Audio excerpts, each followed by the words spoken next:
Up with a title for this message. I want us to run through the story that we just read. Taking you back to Isaiah chapter 38. The Bible said there was a man called Hezekiah. He was a king in his days. And he had a prophet, because every king must have a prophet. His prophet was Isaiah. And the Bible said one day the Lord sent Isaiah and said, go to Hezekiah and tell Hezekiah, you have been sick, but I don't want your death to take you by surprise. I don't want you to die unawares. You are so important to me. I want you to write your will so that your house will not be scattered when you go. But when Hezekiah received the message, he decided to do otherwise. He said to himself, he said, Lord, I've served you faithfully, and you know that I followed you with all my heart. You can't just send a message to me that I am dying so soon. And the Bible said he went, and as he was praying, he prayed, and the prayer got to God, and God stopped Isaiah on the road and said, go back and tell that man that because I told him to write his will, and he prayed and insisted that he wants to stay more, I am giving him another 15 more years. Praise the Lord. I want to start by saying that there is something called perfect will of God, and there is something called permissive will of God. God can do that which you want to do, but if you are a man who understands the moves of the Spirit, you can get God sometimes to shift grounds for you.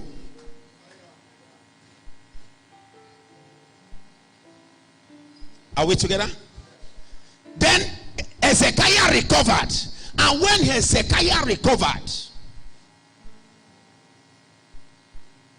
the prince of Babylon heard that Hezekiah was sick, and now he had recovered, and he sent his men with gifts to come see him and congratulate him and celebrate with him for quick recovery. And while he was there, they came with gifts, and out of excitement, Hezekiah took them round his house and told them, say, look at my armory, see waiting that they use the fight battle. Now this thing I for die live. Come, let me show you my house where I keep gold and silver. He took them there. He said, look at my shoes, look at my golden wristwatches, look at my jewelries. For if not for my prayer, I would have died and left all these things. And he took them to the bank and told them, look at everything that I was controlling in this kingdom. I would have died and left all this thing along. And the Bible said when they finished, as they were going, Isaiah returned and said to him, O king, who are those people who visited you, and where did they come from? Don't forget, listen to this. Before Isaiah came, the prince of Babylon had come and gone. How did the prophet get to know that some people visited? And he said, who were those people that visited? And who were those people that came? And what did they see when they came? And he said to them, he said, I showed them everything that is in this palace. There is nothing in this house that they never saw. And he said to him, I bring you the message from Jehovah. The Lord said I should tell you that everything that these strangers saw in your house, after some times they will cease to be your own. Because whatever the enemy can see, they can touch. And whatever they can touch, they can damage. Are we together? I'm going somewhere. And he said to him, everything, including your own descendants, very soon, someday, they are going to become eunuchs, and they are going to become slaves in the palace. Why?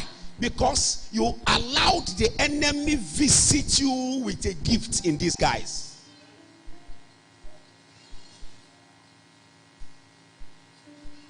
And the king was touched. Hear me. I'm bringing up the topic for this message. And the king was touched. And the king said to him, did you say that everything in this house will be carted away? He said, yes.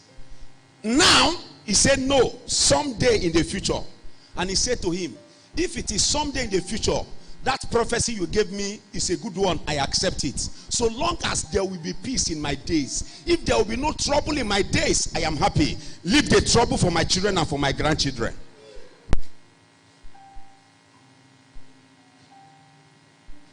Are we together? Now hear this. This is where the topic comes from. There is this saying that what a man does not know cannot kill him. That is a lie from the pit of hell. It is what a man does not know that kills him. What a man knows cannot kill him. If what you know kills you, it is your carelessness that killed you. Are we together?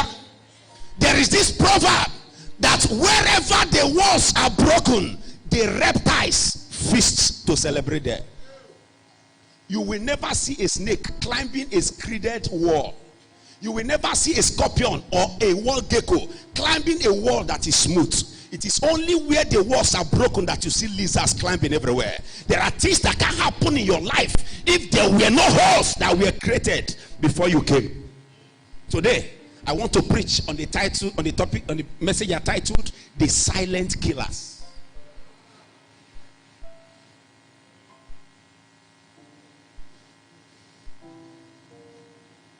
War against the silent killers. That's what we came to do today.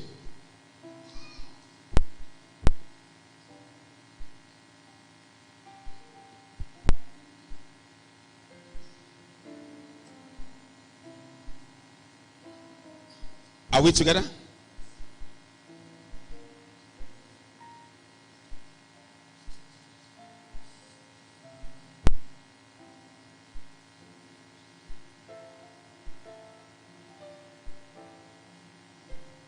I want us to take a few definitions before we proceed, so that it can give us a clearer understanding of what I want to talk about today. We are talking about the broken wall. What is a wall? A wall is a structure built for defense surrounding a city. What is a defense? A defense is anything employed to oppose attack.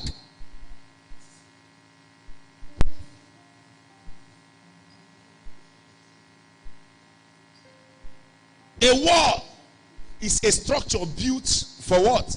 For defense. That means the purpose of wall is a protection. If you have a house that is not fenced, why do we put a fence around our house? It's so that when people are passing outside, you can keep your secret in your compound.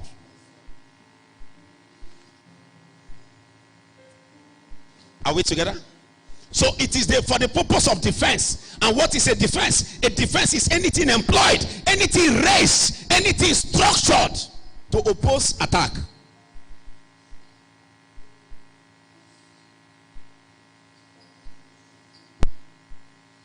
So before we move on, let's look at, if we are talking about broken walls, what happens when the walls are broken? What happens when the walls are broken? Number one, are we here to write? What you hear, you can forget over time. What you write, you will always revisit. The church of today is a place where we shout amen and turn around 7 times and shout fire, and everybody goes back home to go and sleep. That's why many people come to church without a Bible. They come to church without a jotter. They come to church without a barrel. If you are a Christian that have no materials, you are not matured. Are we together? If you get to my office, I will show you my jotters for 98 for 2,000. Amen. What happens when the walls are broken? Number one, defense and security is threatened. When the walls are broken, your security comes under a threat.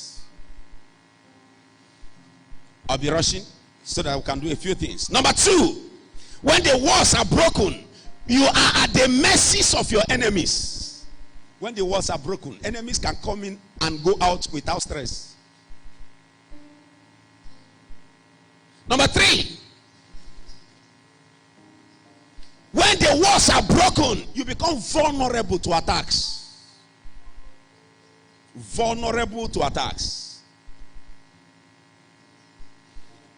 Number four, when the walls are broken, there will be unrest.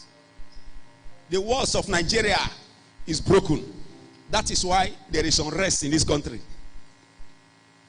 That's why they tell you that a country that is as big, the giant of Africa, has some men called Boko Haram and Fulani men that nobody knows their origin, and they came from nowhere, and yet they are attacking and killing men, and nobody can trace their roots because the walls are broken. When the walls are broken, unrest becomes a certainty. Number five. Number 4. Number 5. When the walls are broken, enemies feast on you.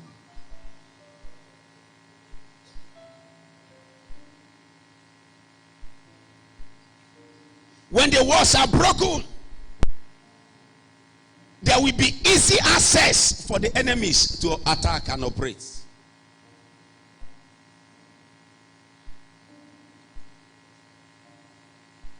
Number 6, when the walls are broken, the enemies can achieve their aim without obstruction. We know that in football, in the game of soccer, when it is time for free kick, what do? They draw a line. How many of you are Chelsea fan here? Man U fan. They draw a line and they tell the defense to do what? The defense to build a wall, and they hold themselves and block the person who is to take the free kick. And the goalkeeper sits behind and tells the other person, please shift and do what? Block. So that the ball will not get through this place and get into the net. So when the walls are broken, the enemies can achieve, the opponents can achieve their aim without stress. Are we together? When the walls are broken, anything in your life can be seen by the outsiders. And whatever is seen is not safe. Anything can be seen. And whatever is seen is not safe.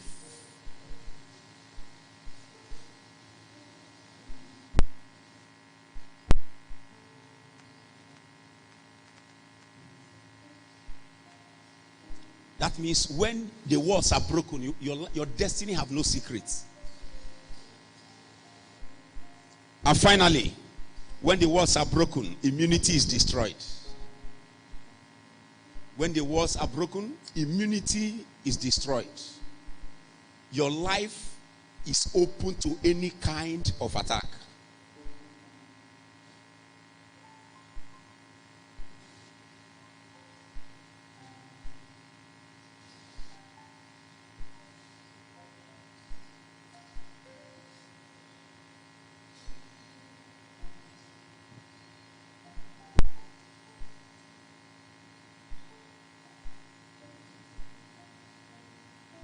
Are we together? Like I told you, I'm going to do a little rush so that I won't keep you for too long. We'll continue tomorrow morning, I guess. Amen.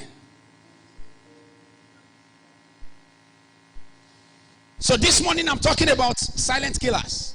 What are silent killers? Silent killers are unknown license granted to the enemies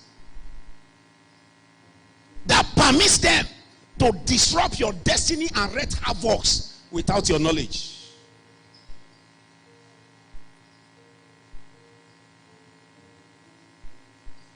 Are we together? Are we together? What is a license? A license is an authority, a legal document, a right.